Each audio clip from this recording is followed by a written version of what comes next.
مفتی صاحب میری عمر 21 سال ہے, میں نے گھر والوں سے چھپ کر 2 شادیاں کی. اوئے ہوئے, اب گھر والے تیسری شادی کروانا چاہتے ہیں لیکن دونوں بیویوں کی اجازت نہیں ہے. جو گھر والے تیسری کروا رہے ہیں نا, اس تیسری کو بتا دو کہ میری پہلے سے 2 ہیں. بعض دفعہ گھننے بن کے اس کو بتاتے نہیں ہیں, وہ سمجھ رہی ہوتی ہے پہلی ہوں. یہ حرام ہے, ناجائز ہے, جھوٹ ہے, دھوکہ ہے. سمجھتے ہو, دھوکہ دینا جائز نہیں ہے. وہ یہ سمجھ رہی ہے کہ آپ کما رہے ہیں, اس کو بتا دو بھائی میں نے 2 کی بھی ہیں. بے شک باقی دنیا کو نہ بتاؤ, اس کو ضرور, بیوی کو ضرور بتاؤ کہ میرے پہلے سے نکاح میں 2 بیویاں ہیں, آپ کو تیسری پہ تو آ رہی ہو, آپ یہ ذہن میں رکھنا. تو پھر کرنا ہوگا کرے گی, نہیں کرنا ہوگا انکار کر دے گی. دھوکے میں رکھ کے جائز نہیں ہے یہ. باقی یہ کہ دونوں بیویاں اجازت نہیں دے رہی, تو ابا سے اجازت لیے بغیر جب 2 کر لی ہیں, اماں کو لفٹ نہیں کرائی, تو تیسری کے لیے 2 کو کیوں لفٹ کرا رہا ہے بھائی تو؟ استغفر اللہ, وہ 2 مجھے بددعائیں دیں گی. شریعت میں عدل ضروری ہے.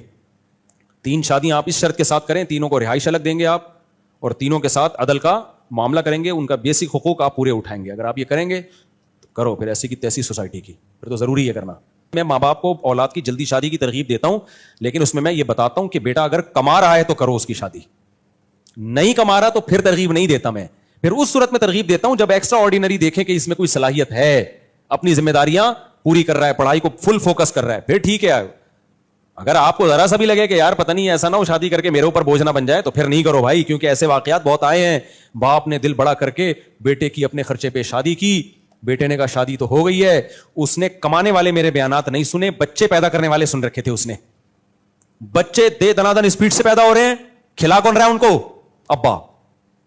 وہ کہہ رہا ہے یار کمبخت, میں نے پہلے تجھے پال پوس کے بڑا کیا, تیری بیوی کو بھی میں کھلاؤں, تیری بچوں کو بھی میں کھلاؤں, اور جب دوسرے کے خرچے پہ بچے پلتے ہیں تو اسپیڈ تھوڑی اور زیادہ, پھر تو اسپیڈ ہی اسپیڈ ہے نا, کوئی اسپیڈ بریکر ہو ہی نہیں آگے. تو پھر ابا پھر میرے پاس آتا ہے روتا ہوا, تو میں کہتا ہوں آپ کو پہلے بچے کو پرکھنا چاہیے کہ یہ کیا ہے, اس کے اندر کچھ ایسا تو نہیں پڑ جائے گا. یہ اگر بچہ با صلاحیت ہے, جو کہ آج کل مارکیٹ میں تھوڑا ریشو کم چل رہا ہے, تو پھر ضرور کرو اپنے خرچے پہ, پھر اللہ پہ اعتماد اور توکل کرو. لیکن اگر تھوڑا سا بھی ڈر ہو تو پھر نہیں کرو میرے بھائی.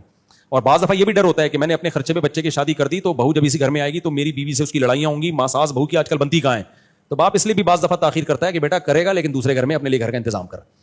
تو بعض دفعہ یہ بھی ڈر ہوتا ہے باپ کو کہ یار اس گھر میں آگے جہنم بن جائے گا گھر, کیونکہ ساس بہو کو ایک جگہ رکھنا ایسے ہے جیسے فلسطینی اور اسرائیلی کو آپ نے ایک ساتھ بٹھا دیا. تو یہ ایسا ہے آج کل. تو کہیں اچھی بھی ساسیں ہوتی ہیں جو میرا بیان سن رہی ہیں, بہویں بھی بہت اچھی ہوتی ہیں بعض, ان میں پھر یہی ہے کہ ٹھیک ہے پھر کر لیں. لیکن آج کل ایسا کہاں ہوتا ہے, بہت شارٹ چل رہا ہے ہمارا. جوائنٹ فیملی میں رہنے میں بہت برکتیں ہیں, لیکن جب دل جڑے ہوئے ہوں, بہت فائدے ہیں جوائنٹ فیملی کے, لیکن دل کہاں ہے آج کل جڑے ہوئے. 2 بہنیں اکٹھی نہیں رہتی ہیں, ساس بہو میں رہیں گی یار. شو مار رہے تھے میرے سامنے آ کے, میری چاروں بیوی ایک ساتھ گھر میں رہتی ہیں, مجھے بتا رہے ہوتے ہیں, میں کہتا پھر تو کہاں رہتا ہے, تو روڈ پہ سوتا ہوگا. تو ہمارے سامنے شو نہیں مارا کرو بھائی, جو حقیقت ہے نا وہ بیان کیا کرو. 4 بیویاں گھر میں اکٹھی ہوتے ہیں, لاکھوں میں کوئی ایک آدھ ہوتا ہوگا, لیکن نہیں رہ سکتی, 2 نہیں رہتی. مجھے پتا ہوتا ہے جھوٹ بول رہے ہیں,